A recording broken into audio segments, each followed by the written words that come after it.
Thank you very much.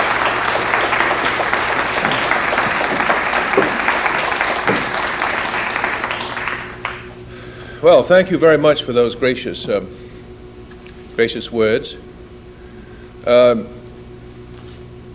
Every writer who comes to a library, of course, looks into the stacks to see whether his books are here. You will be relieved to hear that I think every book I've written sits up there in the stacks. In the old days, of course, you could pick out a book that you'd written and you would look in the back, and it would have a card in there, library card, and you could see how often it's been taken out. Here in the new age of computers, it doesn't tell you that, which is probably a relief. At any rate, the books are there. I've been to this community before. You'll be interested to know that I came here a couple of years ago to race in the Yonkers Raceway in the Trotters, in a celebrity race, which included, as I recall, Big John Studd, a very famous professional wrestler, Rick Barry, the basketball player, Paul McGuire, the punter for the Buffalo football team. I came in last, but I got to know Big John Studd. He came in right in front of me, and he weighs about 340 pounds, and we got talking about professional wrestlers. And I thought that it might be interesting to manage a wrestler. You know, I'm always trying to find new things to get into, being a participatory journalist. And I have come up with an idea for one, a professional wrestler whose name would be the Grecian Urn. Very appropriate to tell you this in a library. He would be a mammoth man, a villain. There's a place in North Philadelphia where you can go to, it's called the Monster Factory, and you can go to this place and you can find wrestlers in there and train them. My wrestler, the Grecian Urn, would have to learn a lot of poetry, which he would spout at his opponent in the ring. Unhand me, thou cream-faced loon. And he would quote from Keats, of course, and he'd be tattooed. He'd have a satyrs chasing maidens around his body and so forth. He would be, as I say, a villain. So my experience in Yonkers, you see, has led me to a very important moment in my life, professional wrestling. And if the Grecian Urn turns on me, for some reason or other, and destroys me, I will blame Yonkers.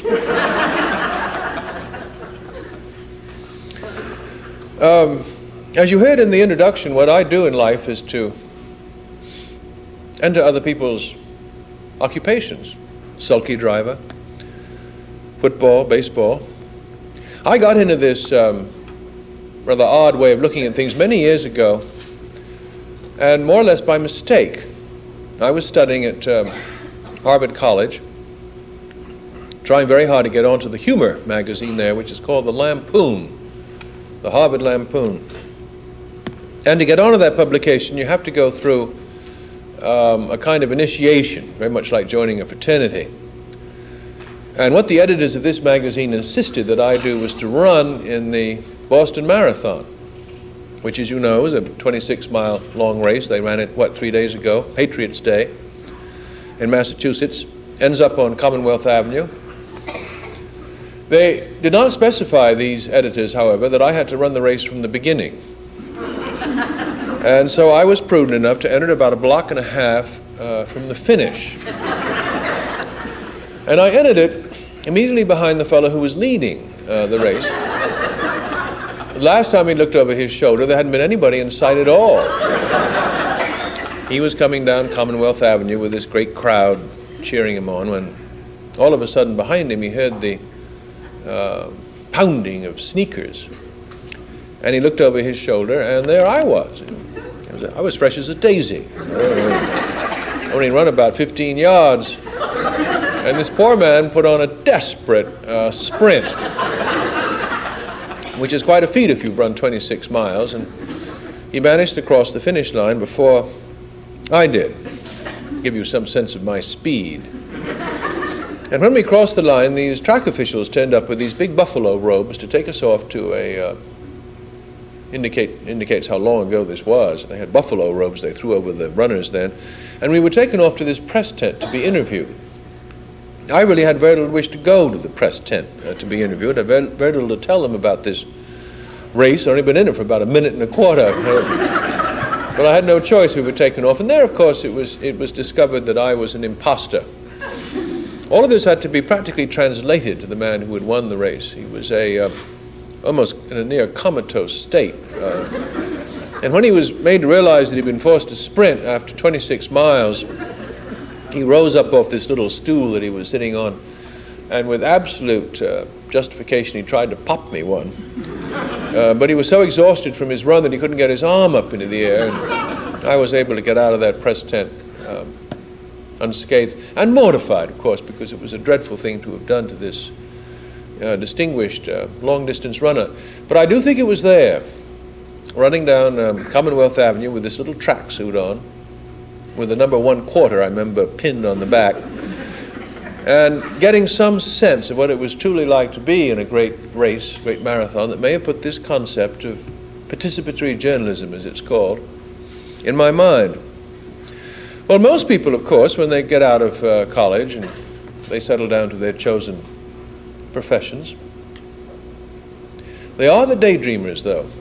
I just got back from California the other day. I went out there to interview a man who has had the daydream for years of flying, but not flying in an airplane or flying on a glider or anything like that. He picked the most curious conveyance, a deck chair. And his idea was he was going to attach some 24 odd weather balloons full of helium to this deck chair and rise out of his girlfriend's backyard in Long Beach. I've been there to see it. It's not much larger than this theater. It's got a bird bath at one end and an iron flamingo at the other. And his idea was that he was going to get into this deck chair, rise up, pulled up by these big balloons, to about 500 feet or so, and start drifting east in the prevailing winds. Girlfriend traveling along below in an Oldsmobile to pick him up when he came down. And his method of regulating his altitude was that he was going to take with him in the deck chair an air pistol. And if the contraption got going up too high, he was going to take this air pistol and start popping these balloons. Well, the great day came. It was about 4 years ago. Some of you may have read about this. Got into his deck chair, just the ordinary sort of deck chair that you would buy at a Kmart. The tethering ropes were cut, and he rose up out of this backyard, got up to about 500 feet or so, and reached for this air pistol. And it fell between his knees to the ground.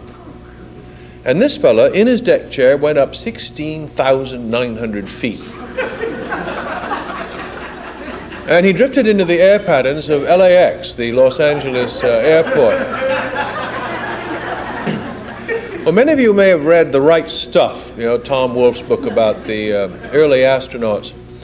Well, in that book, in the first chapter, he talks about when you get into a storm in an airliner, the intercom comes on, and you hear these pilots talking to you over the intercom, and they tend to have very macho, usually Texas accented voices, very calming, soothing voices to hear. Well, I have a tape of these same pilots talking to the control tower at LAX, who have looked out the window at 16,000 feet and seen a guy drifting by in a deck chair. And these voices have got nothing to do with Texas macho at all. They're high, querulous squawks of astonishment and dismay.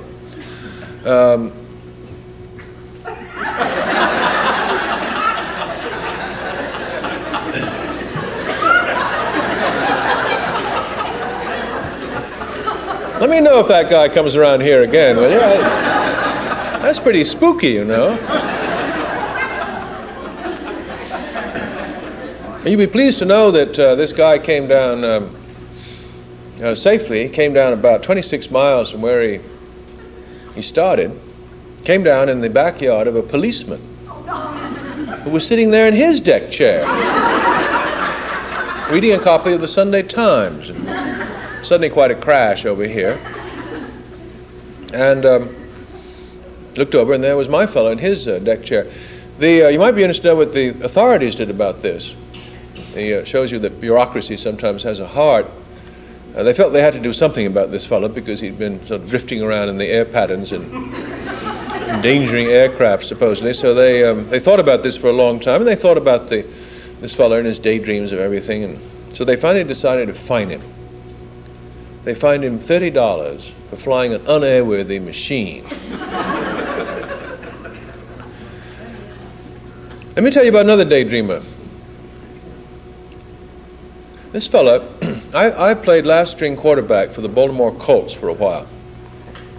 And we were playing against the Miami Dolphins. And the Dolphins were coming down the field, and they got to about the 20-yard line when all of a sudden, out across the sidelines came, well, the Spanish call them espontaneos. They're these kids that run out onto the arena and try to fight the bulls. That's their daydream. Very dangerous. Either end up in a hospital or in jail because it's against the law, but they've played out this daydream they've had. Well, this fellow, an American espontaneo, came out across the sidelines. He was wearing a raincoat, I remember, and a pork pie hat, and a pair of binoculars dangling from his neck. And it was his intent, apparently, to make off with a football, which was lying there between the two teams. I'd run around the field with it, perhaps, pretending to be a halfback or whatever. Perhaps take it home and stick it on the mantelpiece, this football. And I don't think anybody would have, minded this particularly. They've got an awful lot of footballs in the National Football League. But the Baltimore Colts used to have a middle linebacker, a fellow called Mike Curtis from Duke University. The Animal, they used to call him. As a matter of fact, his wife used to call him the Animal. His whole psyche was geared to really a very simple proposition indeed, namely to remove a football from whomever is carrying it.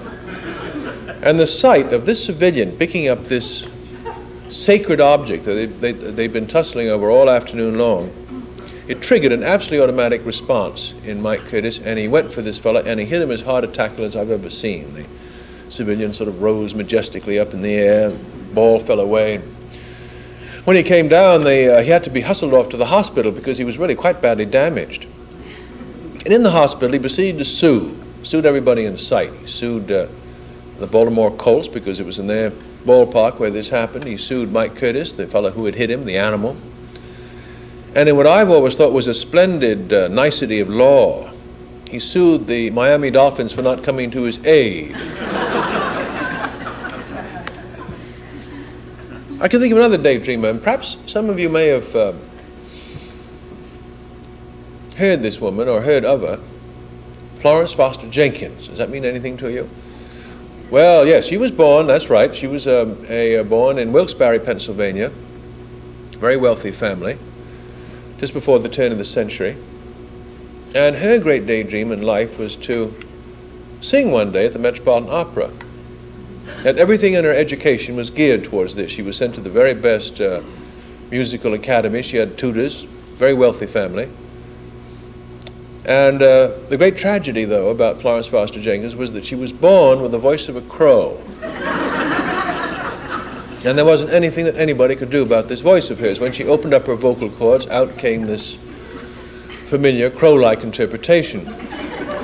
Well, when she got into her 60s, this remarkable woman, she decided that willy-nilly she was going to play out her daydream, give herself a concert. And so she hired out Carnegie Hall down there on 57th Street, great mecca of music then, still is, of course. She hired herself an accompanist, a man with a rather melancholy name of Cosmo McMoon. And Cosmo McMoon would only agree to play for Florence Foster Jenkins provided he could play from behind a screen. Now, he was fairly sure what was going to happen out there, and he did not want to be identified with it. She really went hog wild. She designed her own costumes. They're extraordinary things with great wings that come out of the shoulder blades and fall to the ground behind. She developed this curious stage mannerism, which was to carry out with her onto the stage a panier, a basket of roses, and she would reach in and hurl these things out into the audience to punctuate the higher notes. She sent out invitations to the press and to all her friends.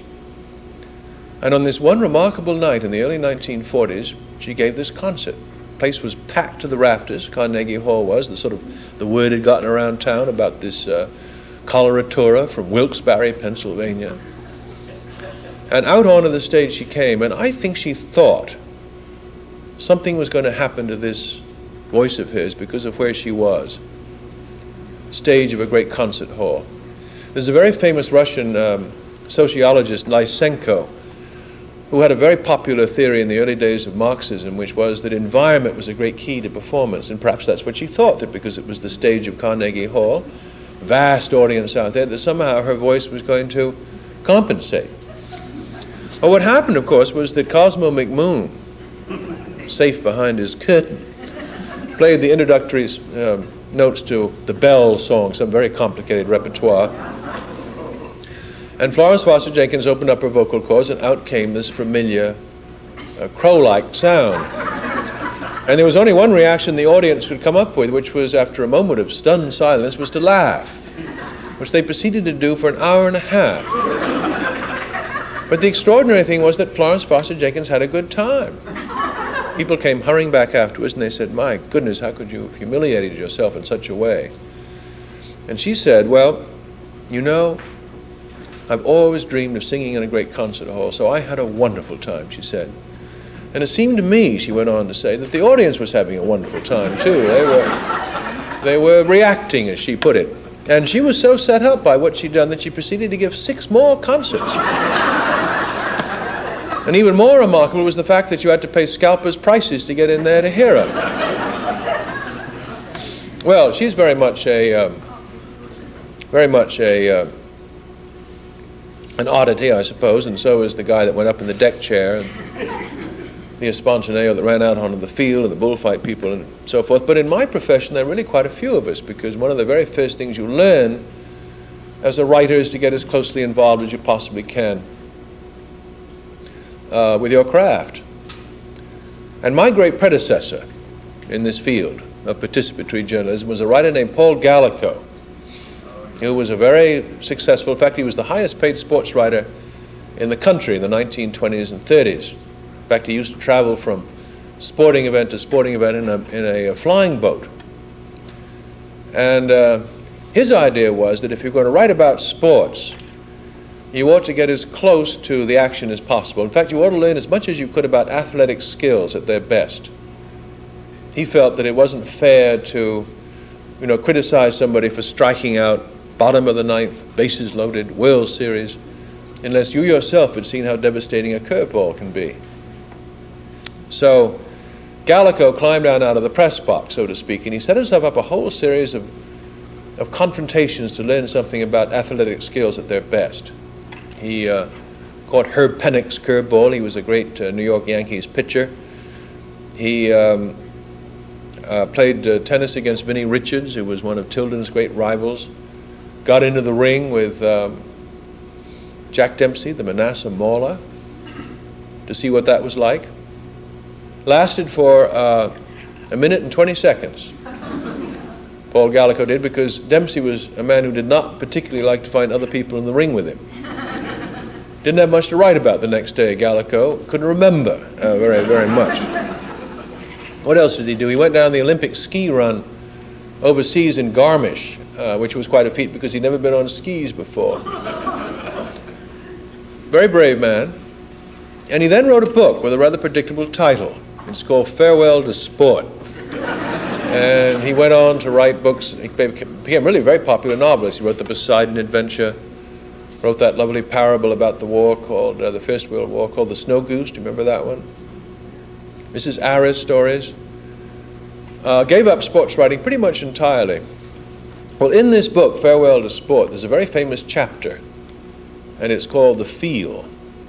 And it's about these various episodes that he went through to find out about athletic skills at their best. And when I began working for Sports Illustrated I read this chapter, as almost every sports writer does, and wondered if it wouldn't be possible to do the same sort of thing and indeed go deeper into the confrontations, find out not only about athletic skills at their best, but something about the society of sports, these teams. You know, it's interesting, we sit there in the stands, Yankee Stadium, and we look down and we see the players and we so forth and so forth. We know the numbers and we know what the score is, but we really have no idea what it's really like out there.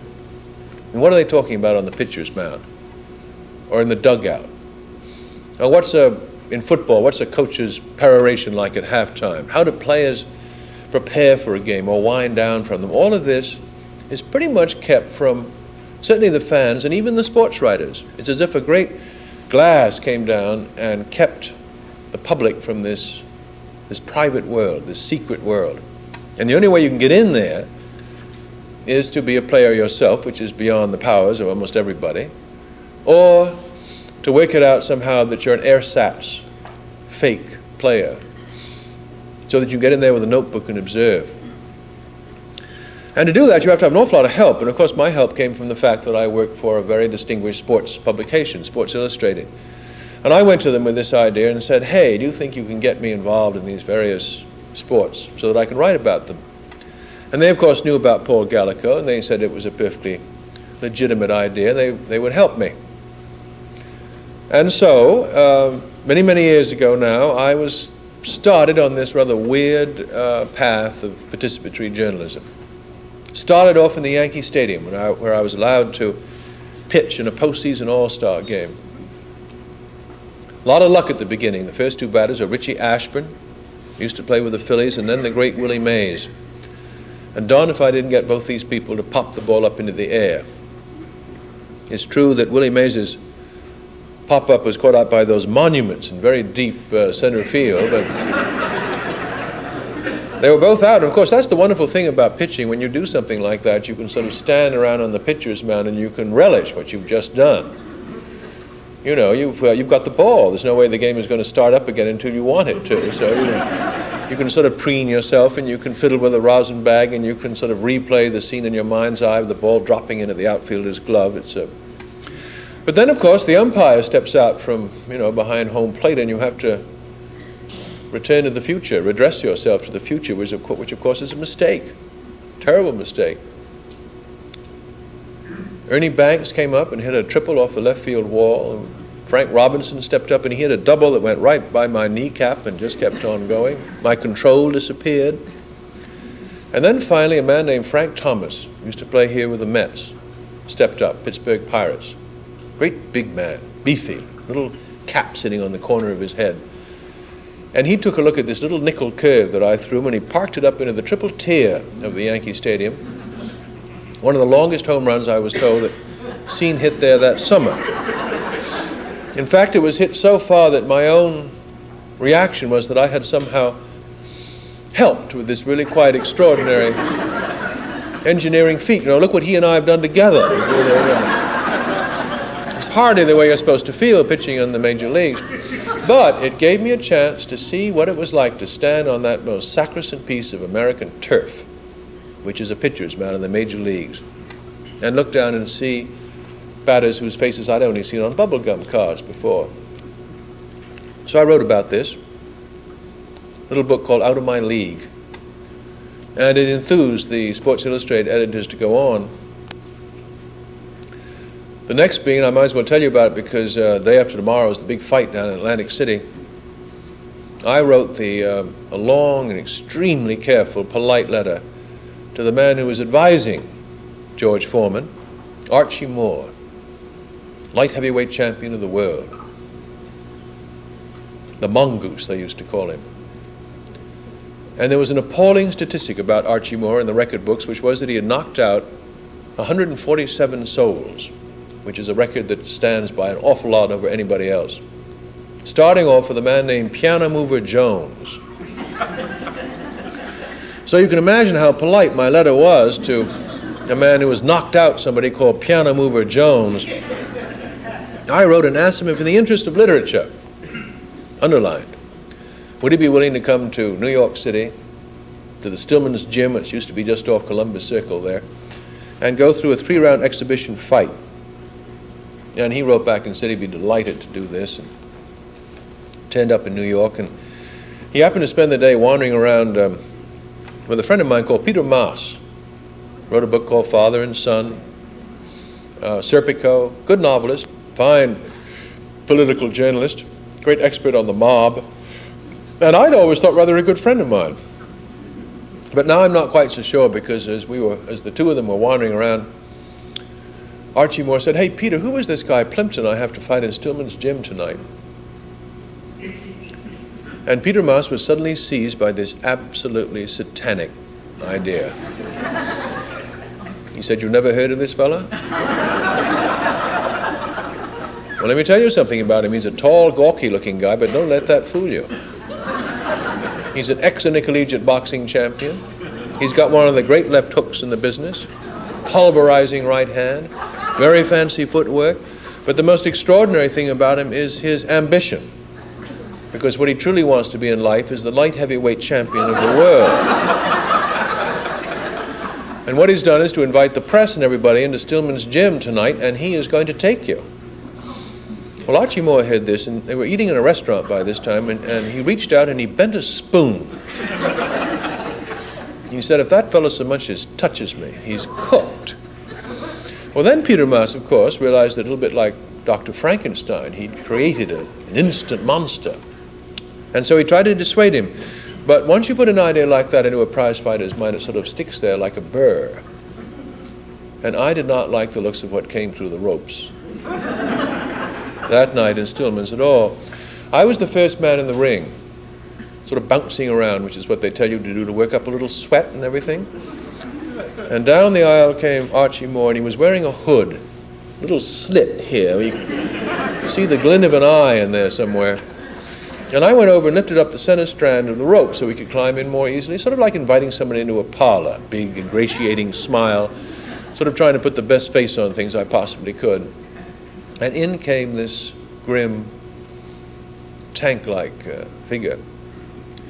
Well, as you can see, I am not properly constituted to fight. Very thin, delicate nose which bleeds at the slightest touch. And I once saluted an officer in the army and grazed the tip of my nose with my forefinger, and bled really quite copiously in ranks. And not only that, but I suffer from something called sympathetic response. And that means that when you're hit, you weep. Well, the fight started. In the first round, Mr. Moore put out a couple of extremely stiff jabs. Nose went and sort of sat down on the cheek.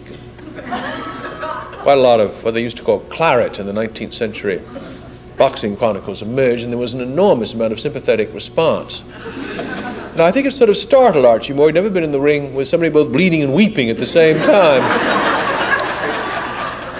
And sympathy overwhelmed him, and he tried to hold me up for 3 rounds. I didn't particularly want to be held up. I wanted to go down and get it over with. Kept hauling me up, kept whispering in my ear, "Breathe, man, breathe."